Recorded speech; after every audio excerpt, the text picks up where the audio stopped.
আসসালামু আলাইকুম। আসেননি বালা খাইছেননি বাদ বাড়ি ঘরের কিতা সংবাদ। দিনে আলো রাতে কালো, আমি হারুন আছি বলো। আসিবালা খাইছি বাদ, আজকে আপনাদের শোনাবো ফাটাফাটি সংবাদ। তো দর্শক, আপনারা শুনছিলেন বাংলাদেশ বেহায়া টিভির সন্ধ্যা 12টার উগান্ডা নিউজ। আচ্ছা, বর্তমানে বাংলাদেশের নির্দিষ্ট প্রধানমন্ত্রী না থাকায় তার আসন গ্রহণ করতে চায় আমাদের হিরো আলম ভাই। জানা গেল সপ্তাহে একবার গণদোলার খাওয়ার পরেও মাঠ না ছেড়ে বদনা মার্কা দিয়ে প্রধানমন্ত্রী হওয়ার অপেক্ষায় আমাদের হিরো আলম ভাই। এদিকে জানা যায় কক্সবাজারে সাগরের পানি হঠাৎ করে বেড়ে যায়। বিজ্ঞানী চুদলিং পং এর ধারণা অনুযায়ী যুবক যুবতীরা কক্সবাজারে গিয়ে সাগরে নেমে হিসু করার কারণে সাগরের পানির হার 1.5% বেড়ে যাওয়ায় 2026 সালে বন্যা হওয়ার সম্ভাবনা রয়েছে। এবার এই শীতে বউ গড়ে রেখে বিপিএল খেলতে অস্বীকার করলেন কালাপাড়া জাকির আলী। নার্গিস আপার ধারণা অনুযায়ী কালাপাড়া নাকি মাঠে নয়, খাটের খেলোয়াড়।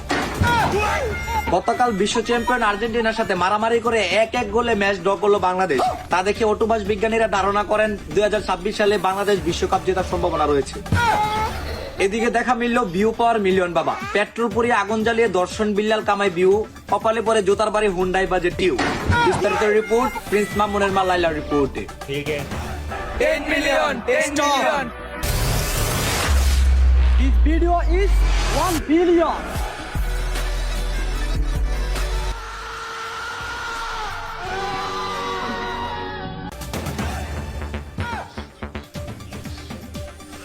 তো দর্শক, এতক্ষণ দেখছিলেন শিরোনাম, বিস্তারিত দেখবেন 2026 সালে ফলো দিলে।